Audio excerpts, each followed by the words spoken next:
Oi, gente, tudo bem? Eu sou a professora Mila Borges, professora de redação, e nesse vídeo eu vou falar sobre como elaborar a tese no seu texto. Ponto fundamental para quem quer tirar nota 1000, hein? Você quer? Então vem comigo!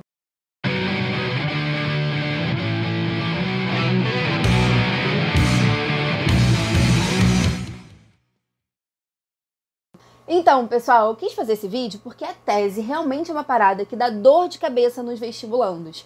Muitos alunos chegam para mim com dúvida: professora, mas eu achei que eu tivesse feito uma tese na hora que eu recebi a correção do meu professor, do meu corretor. Ele disse que a tese não estava clara, como que eu faço? Ai, meu Deus, me ajuda. Então, pensando nisso, eu tracei aqui algumas estratégias que vão ajudar demais na hora de cumprir essa etapa, que é a parte mais importante do texto dissertativo argumentativo, e eu vou explicar por que é a parte mais importante, tá?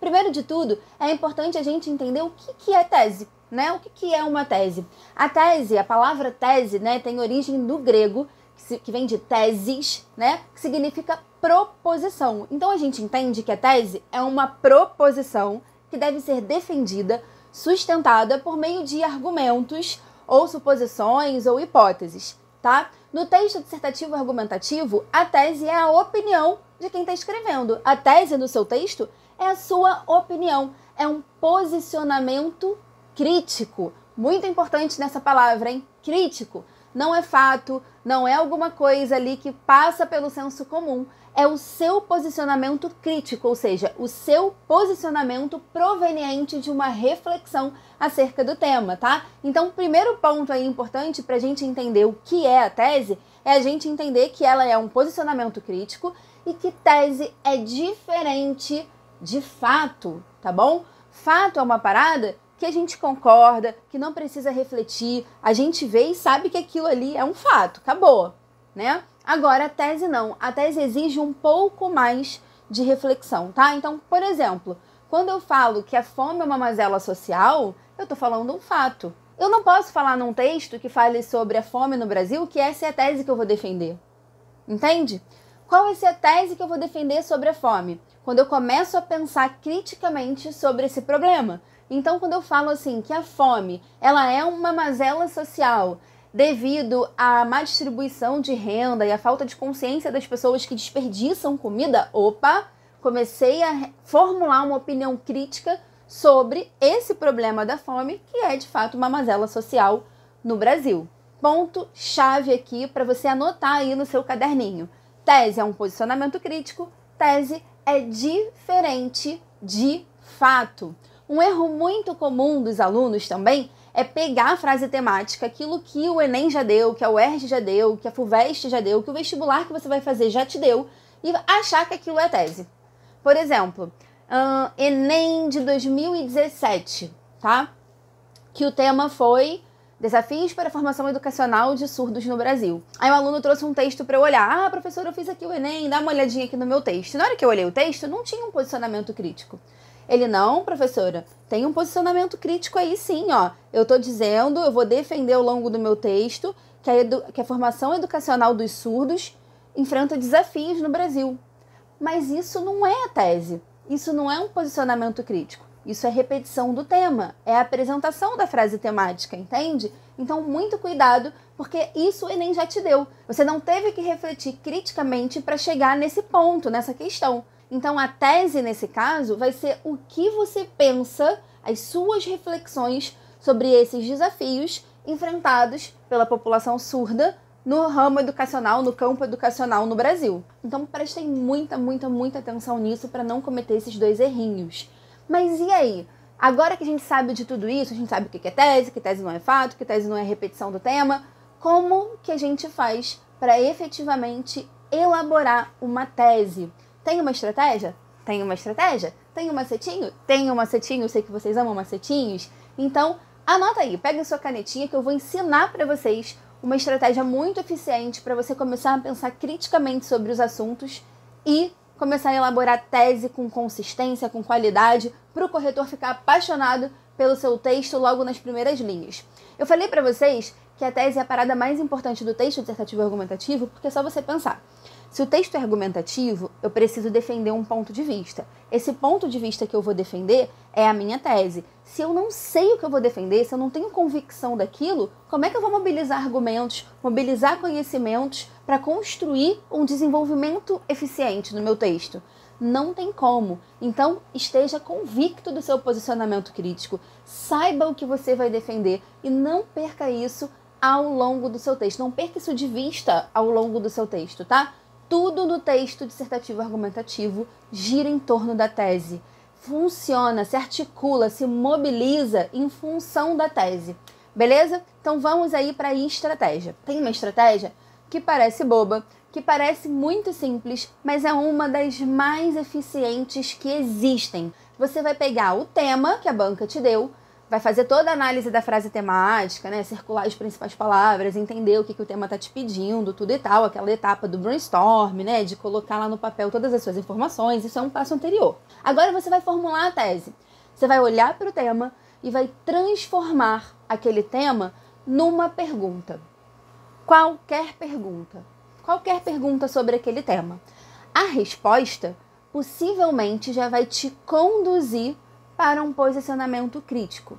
E aí entra uma dica muito importante. Qualquer pergunta, mas se essas perguntas girarem em torno de 3 pontos, fica muito mais fácil de você tirar o posicionamento crítico dali e ainda conseguir destacar os 2 argumentos que você vai defender ao longo do seu texto.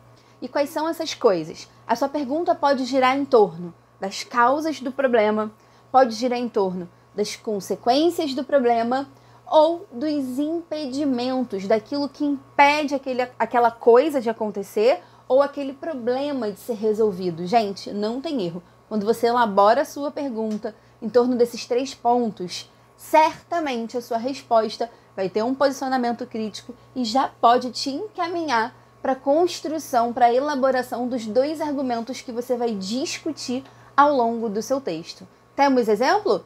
Temos exemplo. Olha aí na tela e acompanha comigo. Digamos que o tema seja a crise na segurança pública brasileira.